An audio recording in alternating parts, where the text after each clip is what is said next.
السلام علیکم ورحمۃ اللہ وبرکاتہ۔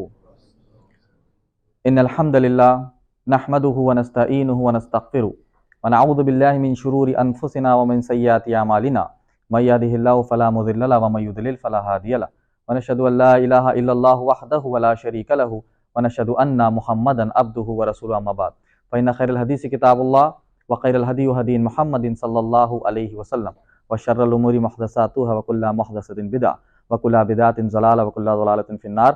اعوذ باللہ من الشیطان الرجیم، بسم اللہ الرحمن الرحیم۔ ادعو الی سبیل ربک بالحکمہ والموعظۃ الحسنہ وجادلہم باللتی ہی احسن۔ بسم اللہ الرحمن الرحیم۔ رب اشرح لی صدری ویسر لی امری واحلل عقدۃ من لسانی یفقہوا قولی۔ آپ تمام بھائیوں کا میں اس چھوٹی سے نشست میں استقبال کرتا ہوں۔ مجھے یہاں پر موقع دیا گیا ہے، جو بھی ذمہ داران ہیں، سب سے پہلے تنویر بھائی اور یہاں کے جو بھی ذمہ داروں نے جو بھی موقع دیا ہے، اجازت دی ہے، ان تمام کا میں شکریہ ادا کرتا ہوں۔ اور بے شک سب سے پہلے تعریفیں اللہ سبحانہ تعالیٰ کے لیے ہے، جو تمام عالموں کا رب ہے، اور درود و سلامتی ہو نبی اکرم صلی اللہ علیہ وسلم پر۔ مجھے جو عنوان جو سجسٹ کیا گیا تھا وہ ہے دعوت دین، اس کے طریقہ کار یا پھر اصول الدعوہ، اس پر چند باتیں انشاءاللہ کرنے کے لیے مجھے کہا گیا ہے۔ سب سے پہلے ہم تمام جانتے ہیں کہ اللہ سبحانہ تعالیٰ نے جو انسانیت کو پیدا کیا، اس کا مقصد کیا ہے؟ اس کا مقصد اللہ سبحانہ تعالیٰ نے سورہ ذاریات سورہ نمبر 51 کی آیت نمبر 56 میں اللہ سبحانہ تعالیٰ نے فرمایا وَمَا خَلَقْتُ الْجِنَّ وَالْإِنسَ إِلَّا لِيَعْبُدُونِ۔ ہم نے جنوں کو اور انسانوں کو اسی لیے پیدا کیا تاکہ وہ اللہ سبحانہ تعالیٰ کی عبادت کرے۔ جنوں اور انسانوں کو پیدا کرنے کا مقصد ہی یہ ہے کہ عبادت ہو۔ ہم جانتے ہیں کہ جو فرشتے ہیں ان کے پاس ایک ہی پروگرامنگ ہے، وہ صرف عبادت ہی کرتے ہیں، اس کے علاوہ ان کے پاس کوئی کام نہیں ہے۔ ہم انسانوں کو اللہ سبحانہ تعالیٰ نے حکم بھی دیا اور ساتھ میں جو ہے فرقان بھی دیا، یعنی فرقان ہمارے دور میں، ہمارے امت مسلمہ میں اللہ سبحانہ تعالیٰ نے قرآن مجید کو ہمارے لیے فرقان بنایا، اور پچھلی قوموں کے لیے ان کی جو کتابیں تھیں، ان کے جو نبی، ان کے جو رسول، ان کی جو کتابیں تھیں، وہ ان کے لیے فرقان تھی۔ وہ فرقان یہ تھی کہ ہمارے لیے فری ول دی گئی کہ تم اگر قرآن پر عمل کر کر اللہ سبحانہ تعالیٰ کی عبادت کرتے ہو تو یہ تمہارے لیے بہتر ہے، اگر نہیں کرتے ہو، اگر شیطانیت میں لگ جاتے ہو، شرک بدعت اور خرافات کرتے ہو، تو ہمارے لیے پھر خسارہ ہے۔ اللہ سبحانہ تعالیٰ نے مقصد تو بالکل بتا دیا کہ انسانوں کو پیدا کرنے کا مقصد یہ ہے کہ اللہ سبحانہ تعالیٰ کی عبادت کرے، مگر ہم نے دیکھا کہ انسانیت میں کچھ شر پسند لوگ جو اللہ کی عبادت کو چھوڑ کر بتوں کی عبادت کرنے لگے، جانوروں کی عبادت کرنے لگے، سیاروں کی عبادت کرنے لگے، چاند اور سورج کی عبادت کرنے لگے، اس کے بعد اپنے بزرگوں کی عبادت تک کرنے لگ گئے۔ تو یہاں پر رول آیا رسولوں کا۔ رسولوں کا اللہ سبحانہ تعالیٰ نے بھیجا، اور نبیوں کو بھی اسی لیے بھیجا۔ ان کا مقصد یہ تھا کہ یہ جو عبادت میں خلل یہ پیدا کر رہے ہیں، عبادت کا جو اللہ سبحانہ تعالیٰ نے جو کانسیپٹ بھیجا کہ اللہ ہی کی عبادت کرنا ہے، اب چھوڑ کر اپنے بڑے چاند، تارے، سیارے، اپنے بابا، ولی، یہاں تک کہ بچڑے تک کی عبادت کرنے لگ گئے۔ تو یہاں پر اللہ سبحانہ تعالیٰ نے کچھ لوگوں کو چنا، سیلیکٹ کیا اور کہا کہ اب تم ان لوگوں کے پاس جاؤ اور ان کا کریکشن کرو، ان کی اصلاح کرو، ان کو دعوت دو۔ اللہ سبحانہ تعالیٰ نے سورہ انبیاء سورہ نمبر 21 کی آیت نمبر 25 میں کیا فرمایا؟ وَمَا أَرْسَلْنَاكَ مِنْ قَبْلِكَ مِنْ رَسُولٍ إِلَّا نُوحِي إِلَيْهِ أَنَّهُ لَا إِلَهَ إِلَّا أَنَا فَاعْبُدُونِ۔ ہم نے ہر نبی اور ہر رسول کو صرف ایک ہی مقصد کے ساتھ بھیجا، اور وہ مقصد کیا تھا؟ کہ لوگوں کو یہ بتا دے کہ اللہ ہی کی عبادت کرنا ہے۔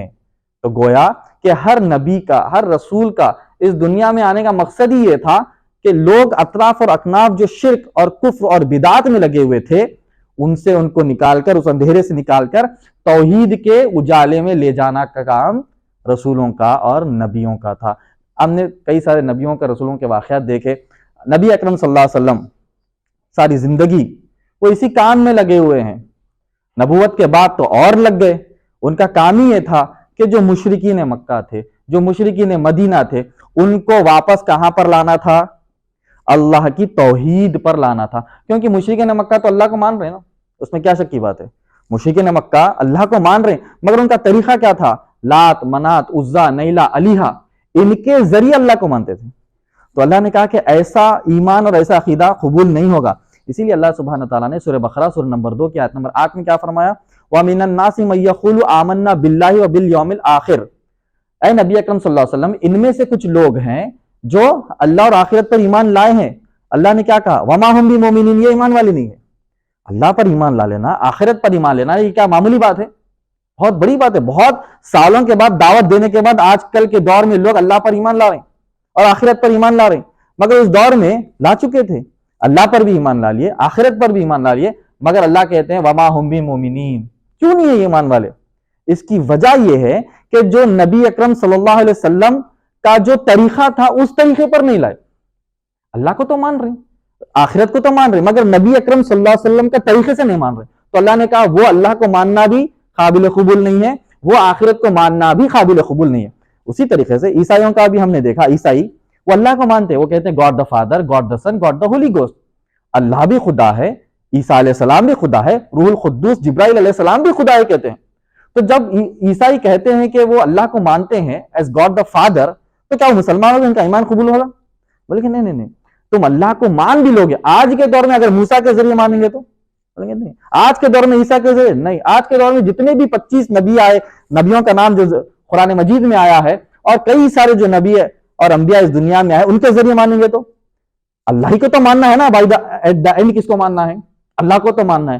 بولے کہ ذریعہ جو ہے نا وہ نبی اکرم صلی اللہ علیہ وسلم کا ہو۔ آج کے دور میں نبی اکرم صلی اللہ علیہ وسلم کے ذریعے ہی اگر اللہ پر ایمان لاتے ہیں تو وہ قابل قبول ہے۔ قیامت کی نشانیوں میں عیسیٰ علیہ السلام ہے۔ عیسیٰ علیہ السلام جب آئیں گے تو کس کے امتی بن کر آئیں گے؟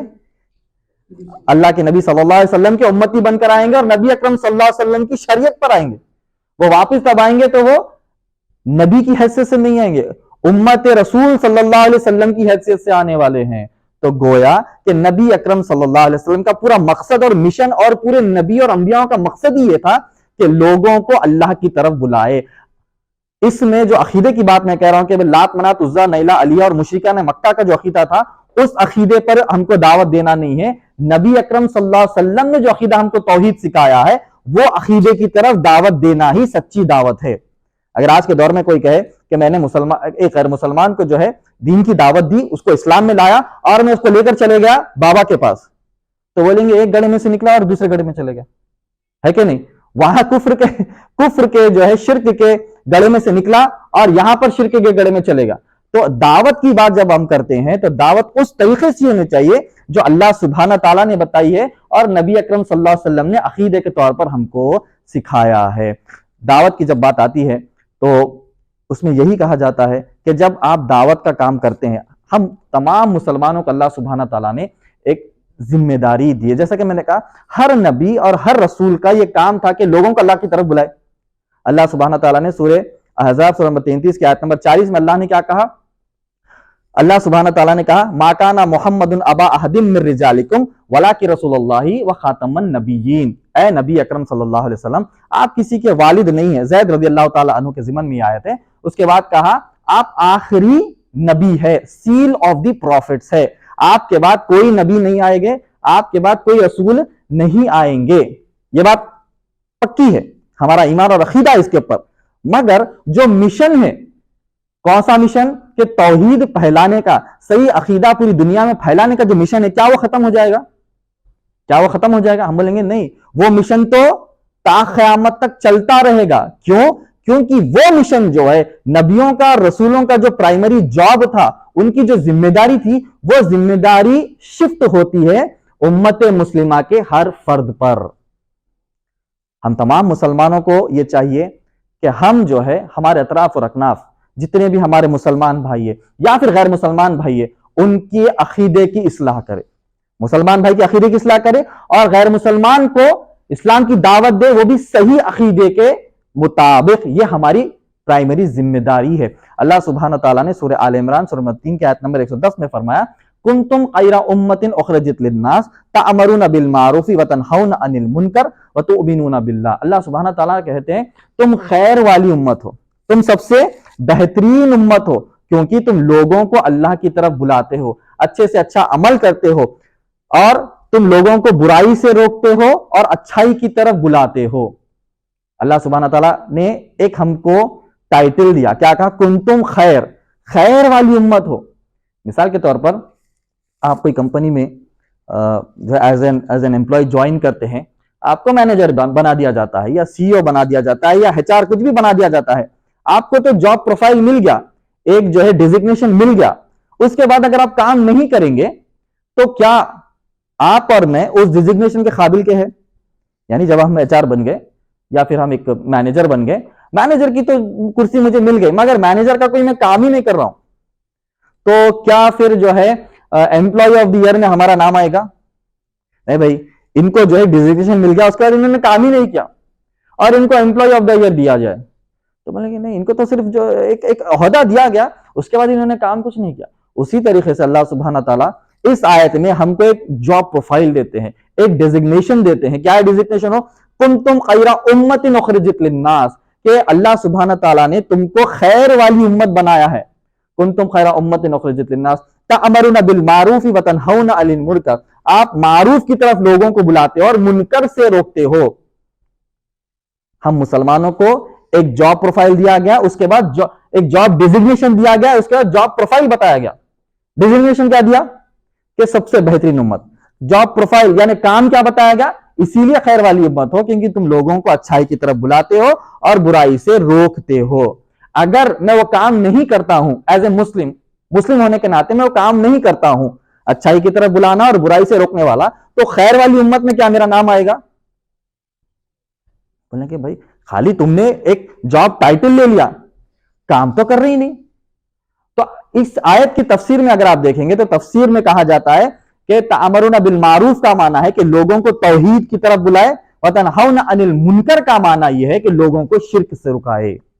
تو اللہ نے ایک بہترین ہم کو جاب ڈیزگنیشن بھی دیا اور جاب پروفائل بھی بتایا اس آیت میں. مگر ہم نے جاب ڈیزگنیشن لے کر بیٹھ گئے. کوئی پوچھے تو کہتے ہیں ہم تو خیر والی امت ہے کہ نہیں. کوئی آپ سے پوچھے بھائی آپ کیا ہے, ہم تو خیر والی امت ہے. ارے یہ تو آپ نے آپ کا جاب ڈیزگنیشن بتا دیا. جاب پروفائل کیا ہے؟ پروفائل یہ ہے کہ لوگوں کو توحید کی طرف بلانا ہے اور شرک سے رکانا ہے. اگر یہ جاب پروفائل ہم کرتے ہیں, یہ کام کرتے ہیں, تو وہ جاب ڈیزگنیشن ہمارے لیے قابل قبول ہوگا. اسی طریقے سے اللہ سبحانہ تعالیٰ نے سورہ فصلت سورہ نمبر 41 کی آیت نمبر 33 میں فرمایا وَمَنْ أَحْسَنُ قَوْلًا مِّمَّنْ دَعَا إِلَى اللَّهِ وَعَمِلَ صَالِحًا وَقَالَ إِنَّنِي مِنَ الْمُسْلِمِينَ. اللہ سبحانہ تعالیٰ کہتے ہیں اس شخص سے بہتر کون ہو سکتا ہے. مطلب ایک ریٹورک کوشچن ہے, ارے بھائی ان سے بہتر کون ہے بھائی؟ ہم بولتے ہیں نا ان سے بہتر کون ہے, یہ سوال کا مطلب یہ ہے کہ وہی بہتر ہے. ارے بھائی فلاں ایک عالم صاحب ہے, ایک معتبر عالم ہے, ان سے بہتر عالم کون ہے آج زمانے میں؟ یہ جو سوال ہے ریٹورک کوشچن کہتے ہیں.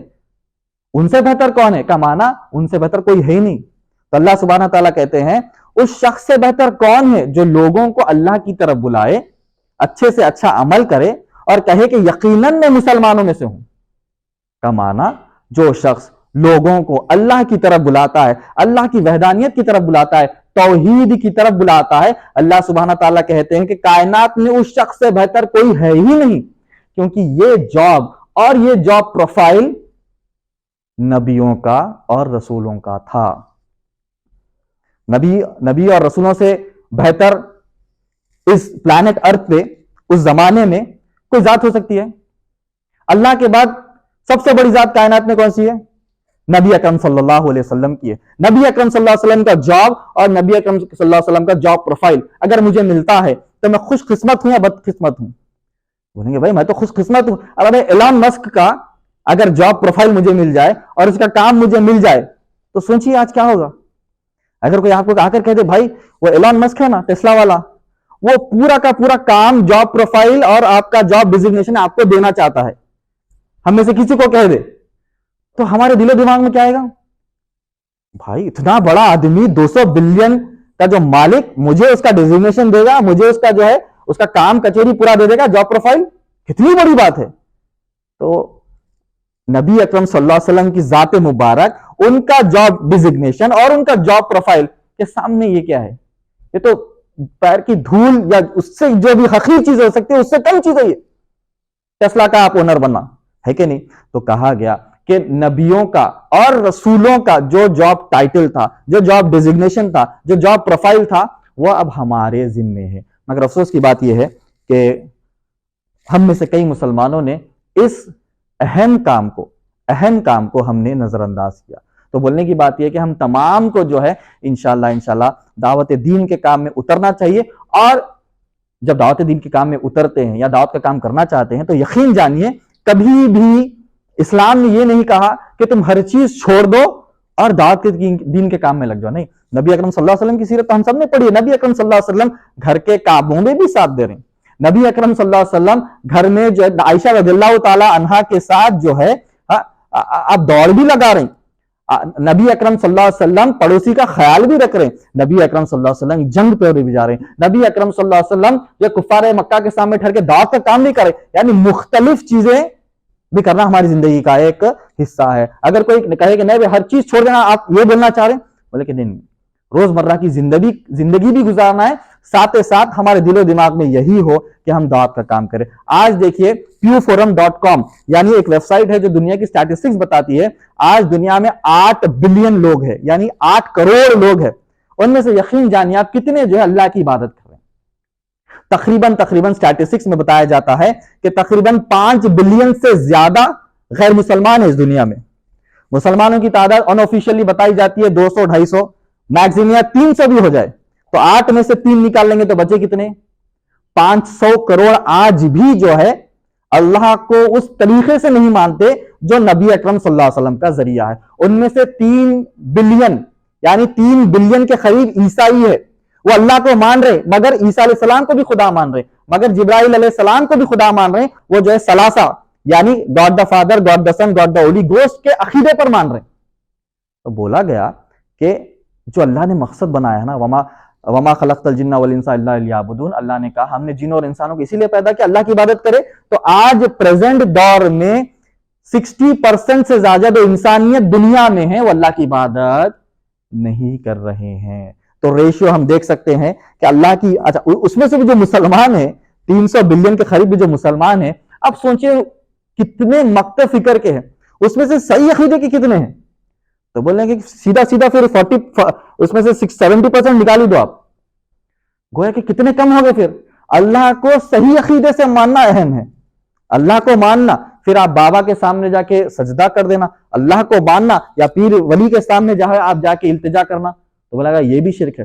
جو خالص نبی اکرم صلی اللہ علیہ وسلم نے جو دین بتایا ہے، جو عقیدہ بتایا ہے، اس طریقے پہ آپ کیلکولیشن کر لیجئے 8 بلین میں سے ہم کتنے ہیں. تو بولا گیا کہ کم ہے، بہت کم ہے، بہت کم ہے. تو ہم تمام پر ایک ذمہ داری بنتی ہے، امت مسلمہ ہونے کے لیے ہمارے اوپر ایک ذمہ داری بنتی ہے کہ نبیوں کا، رسولوں کا جو جاب ڈیزگنیشن اور جاب پروفائل جو تھا اب وہ ہمارے ذمہ ہے. ہم کو اس کو لے کر آگے بڑھنا ہے. اگر نہیں تو اللہ سبحانہ تعالیٰ نے سورہ محمد صلی اللہ علیہ وسلم سورہ نمبر 47 کی آیت نمبر 38 میں فرمایا یستبدل قوما غیرکم، اللہ سبحانہ تعالیٰ ہم کو بدل کر نچلی قوم کو ہمارے اوپر لائے گا، ان کو مسلمان بنائے گا اور ان سے کام لے گا. برحال اصول الدعوہ کے لیے 5 منٹ میرے پاس باقی ہے. جب ہم دعوت کے کام کے لیے نکلتے ہیں تو ہم تمام کو یہ سمجھنا چاہیے کہ ایک آیت 2 آیت پڑھ کر میدان میں کود جانا نہیں ہے. عام طور پر ایک حدیث سنائی جاتی ہے صحیح بخاری والیوم نمبر 4 حدیث نمبر 667، جس میں نبی اکرم صلی اللہ علیہ وسلم نے فرمایا بلغوا انی ولو آیا، اگر تمہیں ایک بھی بات معلوم ہے تو تم دوسروں تک پہنچا دو. تو یہ بیسک اصول بتایا جاتا ہے دعوت دین کے کام کے لیے. مگر یہ اصول، یہ حدیث، یہ حکم نبی اکرم صلی اللہ علیہ وسلم کا علماء اکرام نے اس کی تشریح کی، کہا کہ ایک جو بات تمہیں کہنا ہے نا وہ بات بھی قرآن حدیث کے مطابق ہی رہنا چاہیے.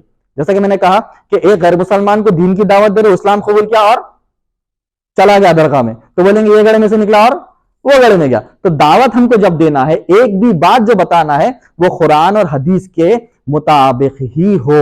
اگر وہ نہیں ہے تو وہ دعوت بھی ہمارے لیے ضائع. جیسا مثال کے طور پر ایک بات میں سمجھتا ہوں کہ 3-4 باتیں ایک کامن مسلمان کو تو معلوم ہے. کیا ہے وہ؟ اللہ سبحانہ تعالیٰ رب ہے، نبی اکرم صلی اللہ علیہ وسلم رسول ہے، آخری رسول ہے، نبی ہے ہم تمام کے لیے، پوری انسانیت اور پوری کائنات کے لیے. اللہ سبحانہ تعالیٰ نے سورہ انبیاء سورہ نمبر 21 کی آیت نمبر 107 میں اللہ سبحانہ تعالیٰ نے فرمایا وَمَا أَرْسَلْنَاكَ إِلَّا رَحْمَةً لِّلْعَالَمِينَ، اے نبی اکرم صلی اللہ علیہ وسلم ہم نے آپ کو تمام کائنات کے لیے رحمت اور رسول بنا کر بھیجا. کہ اللہ سبحانہ تعالیٰ رب ہے، نبی اکرم صلی اللہ علیہ وسلم سارے کائنات کے لیے نبی اور رسول بنا کر بھیجے گئے، قرآن اللہ کا کلام ہے اور دین اسلام حق والا دین ہے. اللہ سبحانہ تعالیٰ نے سورہ آل عمران سورہ 3 کی آیت نمبر 19 میں کہا ان الدین عند اللہ الاسلام، کہ اللہ کی نظر میں صرف اسلام ہی سچا دین ہے، اللہ نے اعلان کر دیا، تو ایک کامن مسلمان کو 4 چیزیں تو معلوم ہے کہ نہیں؟ نبی اکرم صلی اللہ علیہ وسلم نے کہا ایک بھی معلوم ہے تو بتا دو. تو سب سے پہلے دعوت کے کام کے لیے ہم نبی اکرم صلی اللہ علیہ وسلم کی نبوت ثابت کریں گے یا اللہ کی وحدانیت ثابت کریں گے؟ اللہ کی وحدانیت ثابت کریں. سب سے پرائمری ٹاپ موسٹ پرائیورٹی تو وہی ہے. جب اللہ کی وحدانیت ہم ثابت کرتے ہیں تو اس میں صحیح عقیدے کی ہونی چاہیے اور ساتھ ساتھ توحید برابر بتانی چاہیے. توحید کا معنی کیا ہے، توحید کا مطلب کیا ہے، توحید الربوبیہ، توحید الاسماء والصفات، توحید العبادہ، اس کی بڑی ساری تشریح ہے. ٹائم میرے پاس 2 منٹ باقی ہے تو انشاءاللہ میں ختم کرتا ہوں. اصول الدعوہ میں اگر کوئی دعوت کا کام کرنا چاہتا ہے تو یقین جانیے اصول الدعوہ کا کورس کریے یا اصول الدعوہ کی کتاب پڑھیے، اس کے بعد ہی دعوت کا کام کر سکتے ہیں. اور دعوت کا کام کرتے کرتے ہم تمام کو یاد رکھنا چاہیے ہم علماء کی نگرانی میں رہے، ان سے دین سیکھتے رہے، دعوت کے اصول سیکھتے رہے اور ان کی نگرانی میں ہی ہم کو کام کرنا ہے. اگر علماء کے نگرانی سے ہٹے، ان کی چھتر و چھایا یا ان کی پرچائی سے ہٹے تو ہو سکتا ہے کہ گمراہ ہو سکتے ہیں. تو علماء کی نگرانی میں رہ کر ہم کو ان سے سیکھتے ہوئے انشاءاللہ کام کرنا چاہیے. اصول الدعوہ میں یہی بتایا گیا سب سے پہلے علم حاصل کرنا. ایک آیت جو بتانا حدیث میں ہے نا، سب سے پہلے علم حاصل کرنا کہ اللہ کون ہے، اس کے بعد عمل کرنا ہے اللہ کون ہے اور اللہ نے کیا حکم دیا ہے اس پر عمل کرنا ہے، اس کے بعد دعوت دینا ہے. سب سے پہلے میں جانوں کہ توحید کیا ہے، اس کے بعد جب توحید جانتا ہوں تو توحید میں اللہ نے کیا کیا احکامات دیے اس پر عمل کروں، اس کے بعد لوگوں کو اس کے بارے میں بتاؤں. اور جب دعوت کا جب کام شروع ہوتا ہے تو ایک ہی آیت سے ساری زندگی ہم دعوت کا کام نہیں کر سکتے ہیں. جب دعوت کے کام میں اتر جاتے ہیں تو اللہ کی وحدانیت بھی آپ کو ثابت کرنا ہے، اس کے بعد قرآن مجید کا بھی ثابت کرنا ہے، نبی اکرم صلی اللہ علیہ وسلم کی رسالت کا بھی ثابت کرنا ہے، اسلام دین حق کو بھی ہم کو ثابت کرنا ہے. تو یہ چند باتیں تھیں دعوت دین کی اہمیت کے اوپر اور ساتھ ساتھ اصول الدعوہ کے اوپر اور علماء کی نگرانی میں رہ کر ہم کو کس طریقے سے کام کرنا چاہیے. اس پر جو ہے کچھ باتیں مجھے رکھنے کے لیے اجازت جو دی گئی ہے، اور اسی طریقے سے میں تمام جو ہے ہمارے بھائی کا اور یہاں کے ذمہ داران کا جو شکریہ ادا کرتا ہوں اس وقت دینے کے لیے. جزاک اللہ خیر. بارک اللہ فی. السلام علیکم ورحمۃ اللہ وبرکاتہ.